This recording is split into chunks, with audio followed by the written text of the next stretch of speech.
This week, we're giving away one of our Molly Visor organizers with some patches. Stick around to the end of the episode to figure out how you can win this one right here. What? What's up, guys? God. I'm CT. I'm Dean. That's Sasquatch. Maybe this time we'll have some idea of what we're doing. No, we're just going to make this up as we go along. We're not going to count on that? No, all right, we're not. all right, fine. We'll just keep going. All right. What's new? What's new? Oh, man. Let's see. Some new people coming into the shop and fun stuff like that. Fresh meat. I don't know.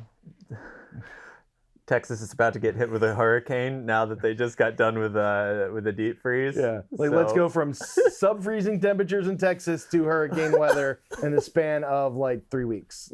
I'm sorry for you guys. But speaking of, those of you who are wondering where your packages are, actually the deep freeze in Texas has impacted our shipping.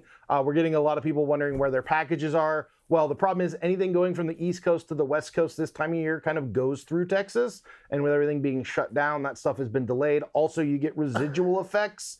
I just bought a very expensive camera, and it was shipped from California, and it's been stuck at a facility in California for over 2 weeks. Yeah. We have 4 of the mismatched medium first aid kits available. We had sold a couple, and then we found a couple more that were backwards. So basically, again, these are the front panels on the back panels on the front. Functionality-wise, they still work. It's just since it's not the product we designed it to be, we can't sell it as new. So those are still $20 off. I've got 4 that I want to get rid of. You need to call the number, and talk to me. I'll set you up with one. And other news too, Pocket Outdoor Media acquired Gaia GPS navigation app as well as Outside Magazine. For those of you who follow kind of media in general or outdoor media, you know Outside Magazine has been kind of a cornerstone of the industry for a number of years. So it's going to be interesting to see what they do with the Gaia navigation app over the next couple months and into the future. News and events. Well, I guess we got news kind of everywhere. Yeah, okay, so news about events. Yes. All right, so the Stop the Bleed class. Give us an update, Dean. All right, so Saturday, March 20th, we are doing a Stop the Bleed. Where's CT going? We are doing a Stop the Bleed class with Fury Training Concepts here at the Brog shop. It is a free event. It is limited in participation, and when we first planned this event, the state minimum for events was 10. Now it's 25, so that means we can open a few more additional spots. So there are 4 more spots open for this. It is free. Bring your own lunch. Camping's available if you ask nicely. The registration link will be down below, so make sure you click that for more information. That is Saturday, March 20th. Also going on Saturday, March 20th, the Coastal Virginia Overland group is doing a meet and greet. Again, Saturday, March 20th. Details will be down below. Click that link. Southeast Offroad and Overland Expo, March 26th to 27th in Florida. I will be there. The Southern Expeditions Overland Challenge. They're having a spring one, April 23rd to 25th in Uhwarrie, North Carolina.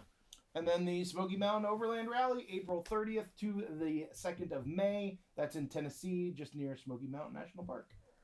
If you know about any events upcoming, definitely leave them in a comment down below. Let us know. We love to share them. So last week we asked you to share your outdoor rescue stories, and we got some good ones. Yes. We some of these are long, so we're not gonna be able to read all of them. So yeah, Eddie on YouTube said he was out rock climbing in New Hampshire when he was in college, and a buddy and I were getting their gear on when a guy came up to us and said he was going to free climb this 75-foot pitch. He got about 50 feet up and slipped and landed on the ground right in front of us. Major concussion as well as a compound fracture of his right femur. Damn, that's a big bone. Applied a tourniquet to the bleeding leg and tried to keep him calm. He was screaming while my partner went down the mountain to get help. Had to be choppered out. Gave up rock climbing shortly afterwards. Yeah. Wow. I told you. And I went on to ask Way to be in the right place at the right time, man. Yeah. That's awesome. In the conversation, went on to ask him what kind of training he had, what kind of first aid kit he said, and that experience is kind of what pushed him to get more first aid training. and get a better first aid kit. Alex Honnold's of the world aside, do not climb without ropes. Yeah, don't. Yeah. Even bouldering. I do not recommend bouldering Well, that's why you put a outside of a pad gym down. That's why you put a where pad there's down. pads, because it's just, you never can bring enough pad. And I just, use ropes when you rock climb. That's my recommendation as a climber. Okay. As a former American Mountain Guide Association top rope certified climbing instructor, use a rope. Ben Wood on Facebook said, how about a high lift handle to the jaw? Several stitches later and a scar for the reminder that they can be dangerous. That is true. That's a lot of, they're under a lot of force and a lot of pressure. They have a mind of their own. Titan Overland on Instagram. Best rescue I was a part of was back in my Coast Guard days when we were patrolling between Haiti and the Bahamas and spotted a small wooden dinghy type sailboat about the size of a bus with 83 people on board, men, women, and children, on this thing as it was taking on water. They were using buckets to throw water out, but they wouldn't have been afloat much longer. Several were dehydrated, delirious, and in pretty bad shape from being in the ocean so long. We brought them aboard, got them to the first aid they needed, and carried them back to Haiti. We saved 83 people that day. Not a truck thing, but those of us in the rescue party definitely put up our first aid training to use. Wow, what a good story, man. Amazing. I know a lot of coasties, and again, you guys have some very interesting stories. Misplaced Overland on YouTube said, I have been on many different types of medical emergencies as a trained first responder, but one I experienced on personal time was about 18 months ago in Hawaii.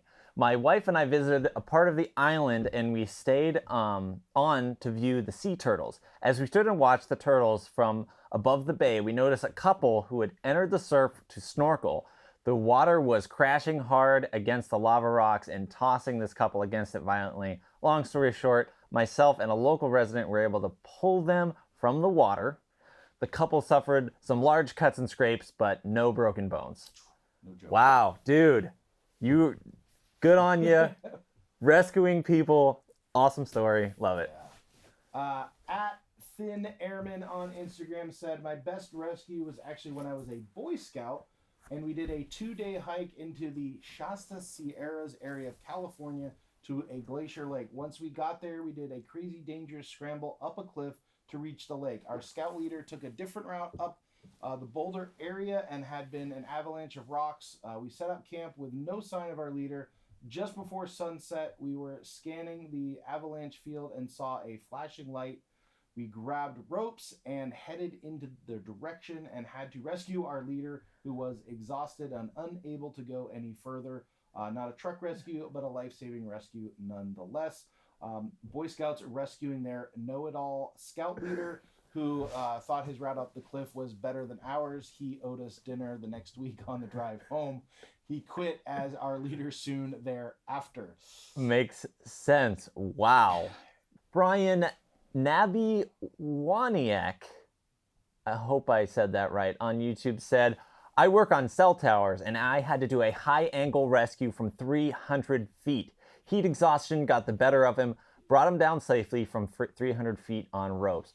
Dude, that is no joke. I've done a little bit of high angle rescue training in the Civil Air Patrol, and that is no joke. Eric Wardlaw on YouTube said, I once saved a couple from a black bear attack in Glacier National Park. My wife and I were driving the Going to the Sun Road early one morning. We spotted a black bear emoji, below the rocks along the river. We pulled over and watched him walk along the river for a bit, and all of a sudden saw a couple walking along the path near the road headed directly towards the bear, completely oblivious to their great peril. The couple and the black bear were on a collision course.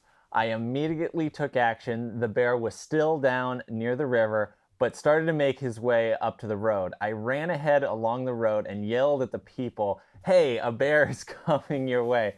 You better climb up to the road quick. Phew, crisis averted. The couple got up to the road and into their parked car. We watched from a safe distance as the bear climbed up to the road and crossed so he could get to the other side, kind of like the chickens do, maybe. And that's how I saved a couple's life from a black bear attack in Glacier National Park. Yes, they said thank you, but I didn't get a cool little red bag. Sunglasses, Mochi. I'm not gonna lie. Huh. When he started the story about saving people from a bear attack, Yeah. I was just envisioning him like running up and like putting it in a headlock or something like that. I was like, this is gonna be a cool story. Not that it wasn't a cool story, but at GTHacker123 on Instagram said mountain biking in Moab. Some guy about 100 feet in front of me went OTB, meaning over the bars, on a fairly steep downhill. By the time I got up to him, he was unresponsive, seizing, urinated on himself, and had a pretty bad scalp laceration with a ton of bleeding. Was able to control the bleeding and try to stabilize his neck. Amazingly had cell service. Was able to get a helicopter there in about 30 minutes and fly him out. His buddies who were a ways ahead of him eventually came back, and I followed up with them later. Apparently he did well. So I did ask if the guy had been wearing a helmet, and he said that the guy was wearing a helmet. He just wasn't wearing it properly. So if you're going to wear a helmet and you're going to be out mountain biking, make sure you're wearing it properly. On a related note, Keenan Mo on YouTube shared that he actually has a first aid kit for his dog. I went with the Adventure Medical Kit's Trail Dog Medical Kit. They were by far the best solution I could find for my dog. Being in Canada, though, I could not find them anywhere for purchase locally. Luckily, they have a supply list on their website, which matched well with all the recommendations I researched. He also posted the contents of that kit in the comments on the YouTube. So if you want to check that out and you have a four-legged family member that you want to have a first aid kit for that is pet specific, I definitely check that out. All right, since there were so many comments, we didn't get to read them all, so make sure to go back and check the comments for more good stories. And our winner from last week, chosen by our resident high-angle rescue squirrel, Team 6. Squirrel Team 6 is Thin Airman. Congratulations, you win the first aid kit bag. Send us your details, and we will ship that out to you. What are we giving away this week, man? This week we are giving away one of our Molly visor organizers, and we are going to throw in a couple patches, a Sasquatch Was Here patch, as well as a Blue Ridge Overland gear patch. It's got a zippered pouch for stuff. It's got some Molly loops, and obviously Velcro for patches. This thing is great. Fits almost all vehicles. It's a little bit big for my Jeep, but it does fit most other vehicles. Everything is a little big for your Jeep? Well, I know. Since Southern Expeditions has their Overland Challenge in Uhwarrie, we thought this would be a great opportunity to have a little fun with this and tell us your 5 events for your Overland competition. They can be serious or they can be silly, so surprise us. But we want to know, what 5 events would you put in an Overland Skills Challenge event? You heard the man. Let us know in a comment down below, and you will be entered to win the Visor Organizer for free. Also, just to kind of tease you, we do have a new series of patches coming out soon that are going to be biome themed. And we will be doing a pre-order soon for the very first one. You can collect all 4. We will have a website where you can kind of follow along with the release dates and when we're going to pre-order them and sell them and that kind of sort of stuff. So we got that going on too. So stay tuned for more. That is all the fun I have. I'm CT. I'm Dean. That's Sasquatch. We'll see you again next week. Same broad time. Same broad channel.